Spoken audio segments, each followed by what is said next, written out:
Planning your next post-COVID vacation? Be prepared with the help and expert advice of the Travel Guys.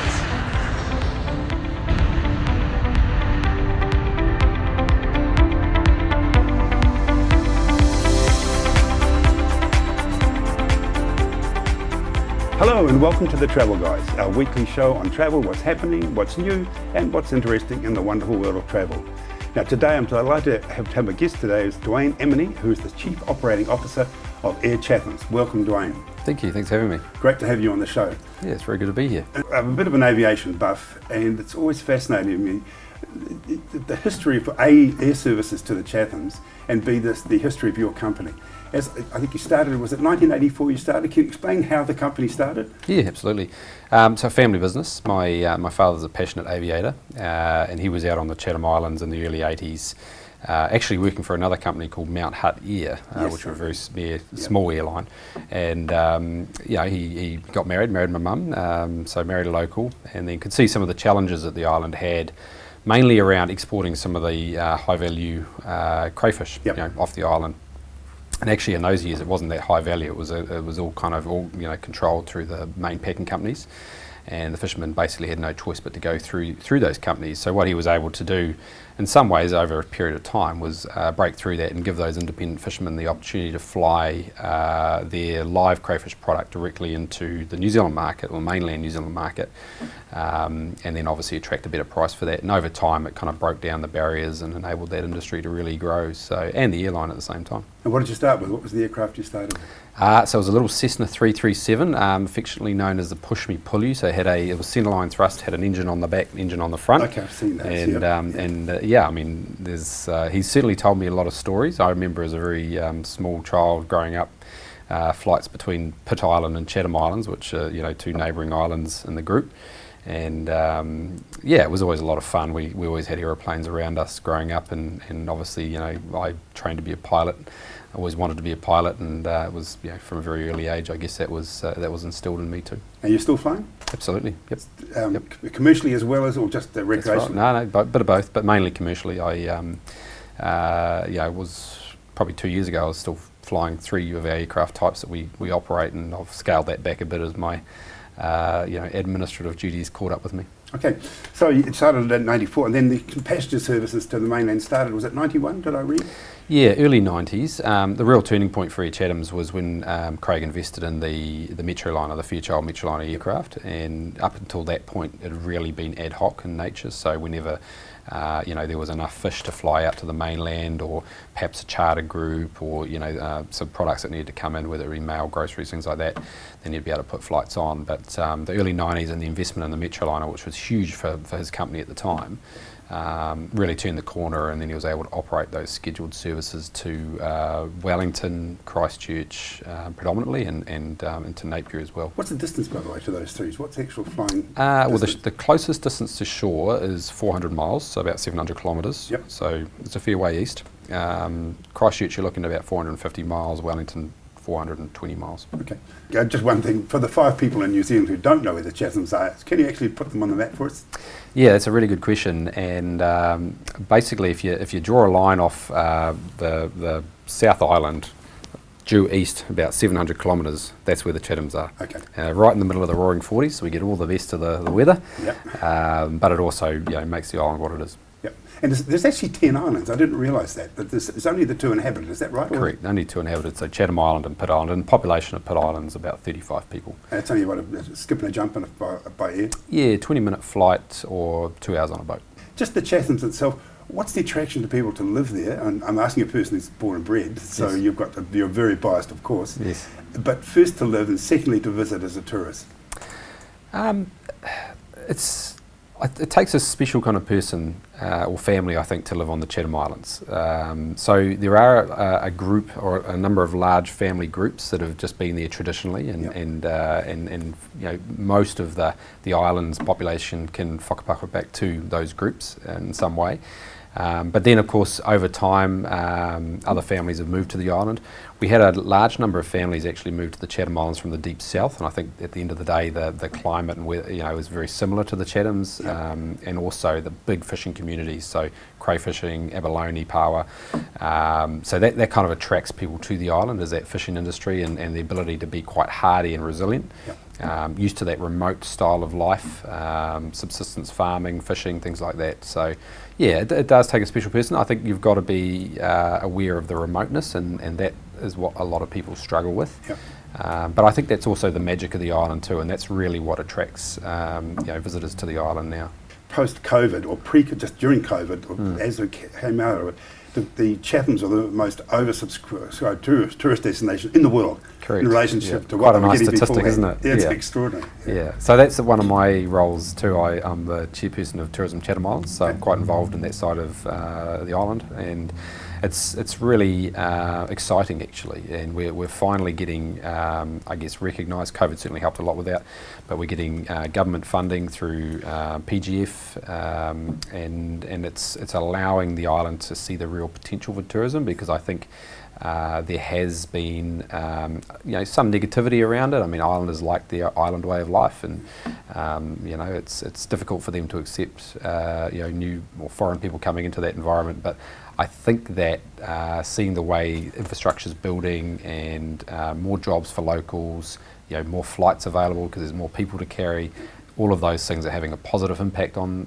the island population. So it's just continue to build on those things. And one of the things that we have had is overwhelmingly positive feedback from people that have been out to the island just because of the hospitality. Absolutely. It's like all things in travel. You've got to sell the right product to the right people. Accommodation on the island and population, two different things I know, but can you just give this indication? So population 680 people at last count. And accommodation is only about 150 beds on the island. But good standard?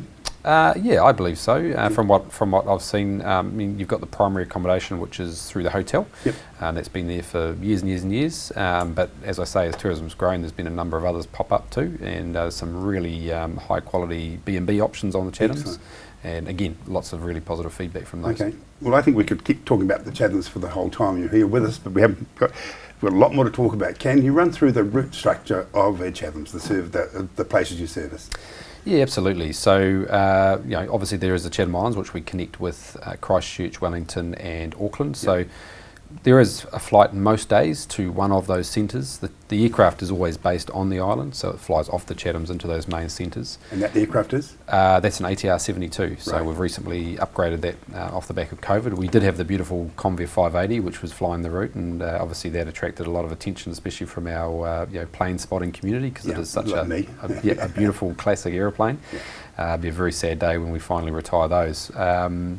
Then the rest of the airline, which is what's really grown in the last 6 years, is based around Auckland. So as you may be aware, as your viewers may be aware, Air New Zealand made some commercial decisions about 6 years ago, where they started to withdraw some of their services from the smaller regional communities such as Whakatane. So we were able to go in and pick up the Eastern Bay network, connecting that to Auckland. So as I say, been there for 6 years. Shortly thereafter, Whanganui, so we connect to Whanganui and Auckland as well. That's 36 flights a week, Whakatane 38 flights a week, all pre-COVID numbers. Obviously it's dropped back a little bit since then. And in most recent times, 2018, we picked up the direct flight between the Kapiti Coast and Auckland. And so yeah, it's been good. It's been good for the growth of our business, and it's allowed us to take a lot of the learnings we had from being a predominantly passenger scheduled airline in the Kingdom of Tonga, and we were able to bring a lot of those learnings back to the New Zealand market. So fascinating, must have been a fascinating time for you. Were you based up there? Yes, I lived in Tonga for 3 years. So you operated a domestic service in Tonga? Correct. Okay, out to Hapai and Vava'u? Hapai Group, Vava'u, the Newers, so we used to fly up there twice a week, and also to Ewa, which was the shortest commercial flight, 6-minute flight. Okay, I know people in the Tonga, and you were very well respected up there, your reputation up there particularly. And then the next international destination, of course, is Norfolk, which is pretty exciting. Yeah, and that was a big step for us, and we were very excited and proud of that one, because it was our first international scheduled service under the Air Chathams brand, and it took a lot of work. When did you start up? So that was a very good question, 2019, September 2019. So just prior to that, we were working with a lot of travel agency wholesalers here in New Zealand, Yes. and we were only doing charter flights into Norfolk. So it gave us experience operating that route. And then from there we were able to use that to develop that scheduled service as well. So it was really growing and gaining some real momentum. Unfortunately, COVID, like a lot of things, has slowed that. Big time. But we're really excited about getting back there in May. So. Yeah, so 27th of May, I think, is it? Correct. With once weekly service, and I believe we're going to twice weekly in August. Is that correct? So kickstarting it on the 27th of May, and we've changed the aircraft type. So we were operating the Convair. We're going to go to the Saab, which is slightly smaller, but it is a nice passenger product. And then from the 2nd of August, we're going to introduce the second flight, which will be a Monday flight. So it'll be a Monday and a Thursday. And our thinking behind that is it allows people to have that longer weekend, Thursday to Monday or Monday to Thursday on the island. And as you know, I mean, you're very experienced with Norfolk Island and how amazing that place is. And I've spent a week up there on holiday myself. And it doesn't matter what age you are, as far as I'm concerned. It's a beautiful place. Loved the Gulf, loved the food, loved the beaches. Went out on a fishing charter too, and I've done a bit of fishing on the Chathams, and it's pretty similar in terms of the time before you get something on the line. They don't call it fishing; they call it catching. No, it's good. And I think they've got an exclusive economic zone around Norfolk, but it's not overfished, and the locals are great in terms of their approach to it. So, the charterer was very clear. He said, "Hey, this is about looking after our island and sustainability. We're going to catch you enough here that you can take it back to the hotel and have it cooked up, and they'll do that for you." But this is our island. We want to keep it the way it is. Yeah, I've had quite an experience promoting Norfolk Island. Yep. So for some many years, my company represented Norfolk Island tourism in the country, so I know it very well. And it's a fascinating place. It's our closest international destination. It's only small. It's only, I think, 5 k's by about 8 k's by memory. Population of about 1,800, but fiercely private. I know a lot of them, when there was problems with Australia, they wanted to come and join New Zealand. There's still a lot of people up in Norfolk. Still do, and they're not Australians. We're Norfolk. Can't blame them for that, can we? And God Save the Queen is still the national anthem. That's right. But I've got a lot I could talk a lot about some of the fascinating stories. But people don't also realise that in Emily Bay, it's got one of the most beautiful swimming beaches in the world. It is just stunning, and it's great snorkeling, great swimming. And it's so safe. That's what I liked about the way the coral reef is formed around that bay. You're completely protected. So it's I was a fan. Certainly after that week spent up there, I could have spent another week easily. And I love the fact that because so many of the population are part of the Norfolk Island descendants, that you look at the phone book, and as you know, you'll see all the knobs, and you'll see all the various names for Christians and so on. And it's such an minute situation that you look at the phone book, and half of the phone book is nicknames. Because there's so many Christians, there's so many knobs, there's so many of these it's one is Leaf, and the son's Lettuce Leaf. You'll get some hilarious characters up there. I've played golf there once, and when they called out the prizes, it was all by nickname. There wasn't a proper name used at all, and everyone knew who they were. It was great fun. No, they're good people, and as you say, there's a lot of quite incredible history there with the Bounty Mutineers, and then of course with the first settlements out of Australia and the penal colonies, it was fairly grim actually, and so unbelievably. The story is incredible. I mean, just walking through that graveyard is the most moving experience. Just extraordinary. But I find it incredible too that our viewers may not be aware, but it was populated by the descendants of the mutiny on the Bounty, which settled on Pitcairn Island, but that's 1.5 miles by 2 miles. So as they completely outgrew that, around 70, I think it was, were picked up by the British government, taken to Norfolk Island. They were descendants of the mutineers, so there was no penalties involved. But as they grew, this is in Norfolk, if I say 5-6 k's by 8 k's, that got too busy for them. So about 50 went back to Pitcairn. Is that right? That's amazing. It's a really interesting history. But how long's the flight, by the way? So for us, it's 2 hours 45 and that's in the Saab aircraft. And so it's a good length, and You get the old-fashioned Air Chathams service, which is tea, coffee and a Tim Tam biscuit, which we're pretty proud of. Yeah. Everyone seems to love. That's a story in itself when I tried to get rid of the Tim Tams on the Wanganui run and we had outrage. So I love that. Brought those back very quickly, but no, it is. We do things differently. I mean, we are a family business and the routes we fly are just so important to us. It's, they have to work, so we put 110% effort into those and we treat our customers exceptionally well and that gets us that loyalty. Great. The company service, that's working out okay, because it's always contentious with Air New Zealand. They were there, then they weren't, and they weren't, and then they pulled out. And then I know the people in the company, the Parapara Umu, Yep. were very upset about it, weren't they, when they pulled out? Yeah, so absolutely. So pleased to see you guys. I think it's been under a cloud forever, Kapiti. I mean, it really was one of New Zealand's busiest airports at one point. They had a number of training organisations based there, plus you have all of the traffic that connects between the North Island and South Island. Where it has been difficult is developing and maintaining that commercial link to Auckland. Air New Zealand did very well on that route, but it was always a peak traveller route only. They really couldn't, and neither could we, for that matter, pick up the off-peak stuff. It's just once the traffic dissipates going south into Wellington and north into Palmerston North, it's very challenging with, especially the jet prices out of Wellington, to compete with a turboprop. Yes. So it is a market that is around that peak domestic traveller. And generally business traveller going into Auckland. So we've certainly picked up a little bit of the off-peak and people that are connecting internationally, but your core market, 80-85% of your market is business travellers into Auckland. Okay. Yep. Just talking about the Convair. Now, just tell me if this is true or not, because I heard this story a few years ago that, they're a great-looking plane. I think they were wonderful. But they're 60, 70 years old? Yeah, so I mean, our aircraft, they were the 340 or the 440 piston radials when they first started their life, and then it wasn't until the mid to late 60s that they were re-engined and turned into the Convair 580. Which is a jet prop engine, isn't Correct. it? Same as the Viscounts and the other ones at the time. C-130 Hercules, same engine, so the Allison engine. And that's really what made the aircraft. So prior to that, Convair was predominantly military aircraft, and that was their first sort of foray into the civilian stuff, and it really built the company. So I mean, the 580s were flying all around North America and into Europe as domestic carriers for many years, and then they entered the jet age with the 880s and aircraft like those. The Coronado, the 990. Yeah, and themselves, I mean, beautifully engineered aeroplanes, and but obviously they lost out. I think it was the DC-10 probably got most of the market share at that time. Yeah. So, but the 580's been amazing. It built our company.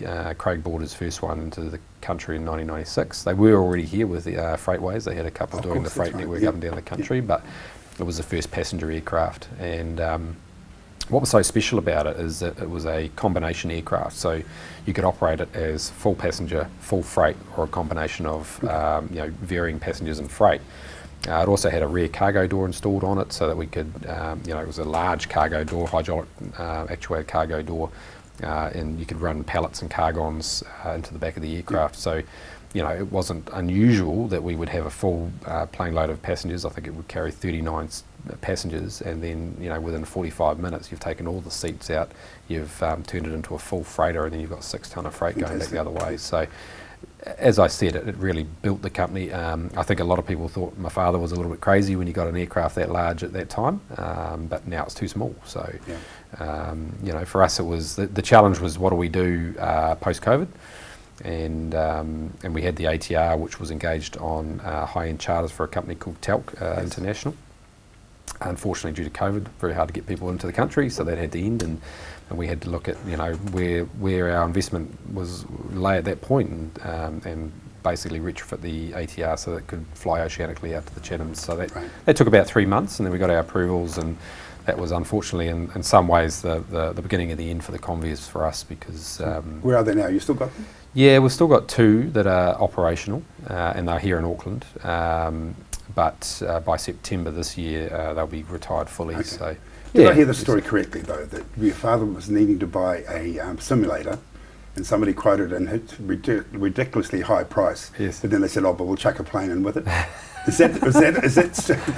No. Well, sort of. No. So what happened is there was 2 Convair aircraft for sale from a company called Air Aviation based over in Alaska, and somehow Craig heard about these aircraft, and as he did jump on an airplane, went over for a bit of a look with an engineer, and they looked through them and they were quite happy with the aircraft. And then of course the same company had a simulator, so he went and had a look at that, and he thought that was pretty awesome too.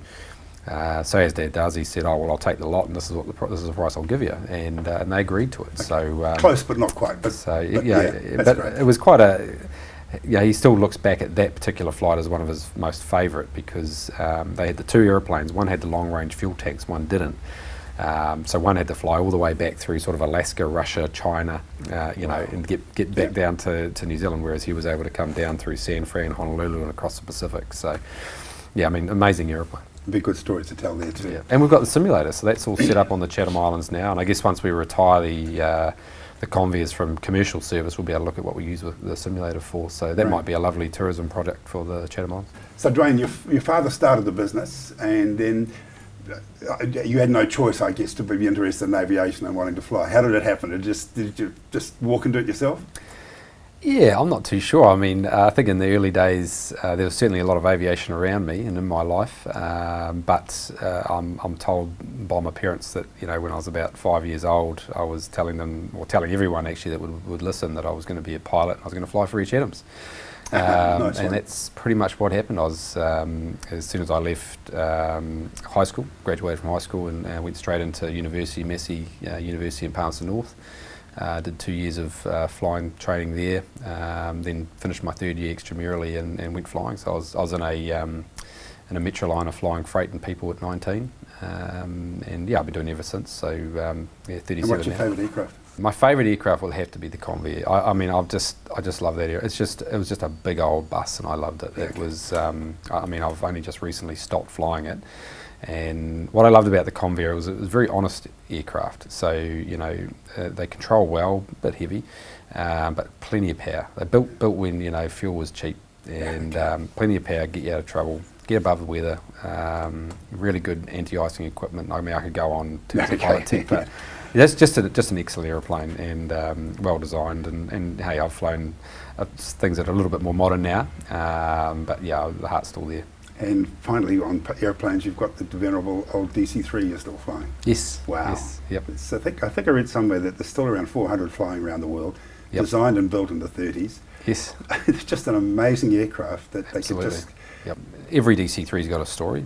Our one particularly has an amazing story. So it was US Defence Force. It apparently came off the production line at the same time as the Russians were running through Berlin, and then of course the war ended sometime not far after that, and they gifted a whole lot to New Zealand. And that was one of them. And the Prince of Tonga, he had an affinity for aviation and all things British and military and also obviously in this case American. So he got the DC-3s up there and put them to work with his airline Pialvaval, and that's kind of where we came across it, because it was sitting in a hangar. It had been abandoned. My father, being a passionate aviation enthusiast, couldn't see it being pulled to pieces. So he was able to get a couple of people that knew what they were dealing with to come from New Zealand and put it back together. And once we had this aircraft back together, I guess it was a case of what do you do with it, and so Dad put it to work. He started flying it up to the Harpai group, and actually it did a much better job than our Metroliner aircraft, because DC-3s have really good short field performance. Yes. So it could take a full load out of Harpai, and that was enough for us to keep it flying. And then we brought it back to New Zealand. For me, when I was flying it, you'd be sitting there with your hand on the control column and just thinking, I wonder how many other people have done this and where. Yeah. So yeah, it is an honour to get that type rating in your logbook. Yep. It's a great fleet. It's a great fleet you've got, really is. And it's really the whole history of the company is fascinating. And but we just recap again. Can we just recap on the destinations again, just for viewers to make sure? I mean, a lot of people see the name and they think Air Chathams, they only fly to the Chatham Islands. That's why I want to stress that point again. Yeah, and I think it's important to know just how much the company has grown in the 37 years that we've been around. So obviously the Chathams, we connect those with Christchurch, Wellington and Auckland, but and in more recent times we're the connection for Auckland to the Eastern Bay of Plenty, so Whakatane Airport, Wanganui, Kapiti Coast, and as we've said, on the 27th of May we'll be flying back into Norfolk Island, and really excited about that. So, and on top of that we also have a really large charter business as well, so we do a lot of group charter, We fly rugby teams around, we fly musicians around, you know. Those will have some stories in themselves, wouldn't they? Yes, yeah, absolutely. Yep. No, it is. It's a fun business, and I think anyone that's been involved with aviation, you know, I've talked to a lot of people that have been in aviation and left, and they always look back at it really fondly. It's a very unique industry, and yeah. Okay, so what's the website address, John? So airchathams.co.nz for us. Okay. Otherwise, good old-fashioned service if you want to talk to someone, 0800 580 127. 580 127. And that's for any bookings, package holidays to Norfolk. Do you do those, or refer them to? We try to work with wholesalers. They you know, that's their specialty. They do it better. But we work with a lot, so definitely give us a call and we can recommend some. Good, because I try and push very much the travel agents to viewers of the show. They've had a really tough time, and so the more support we can give the travel industry, the better. Yes. And there are some very good travel agents out there. So I think it's a good point. Call you guys first. You can recommend agents who know what they're doing. Yep. And let's hope those Norfolk Island packages start selling well again too. Yeah, it looks like it's picking up. So we're confident with what we're seeing in early days. Yeah. Yep. And any future plans? Any expansion?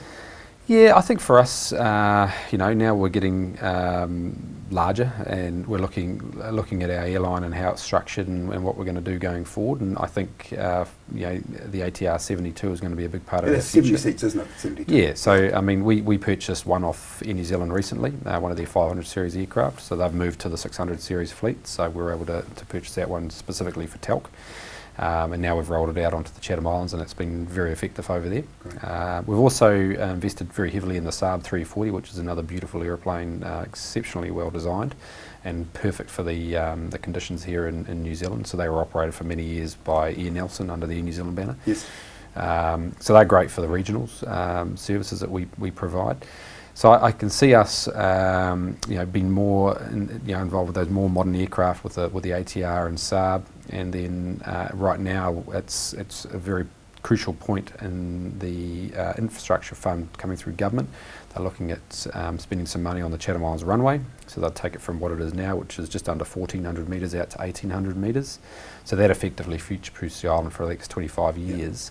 And allows an airline like Air Chathams to look at how do we develop that market to maybe look at a jet aircraft. So I think that's something that my father would certainly like to, you know, a nice swan song for him would be to type rate himself in a jet, and that, I think he'd be happy then. I think so too. Yeah. Good one. Thanks again for all your time. It's been really great to have you on board. Thank you. Yes.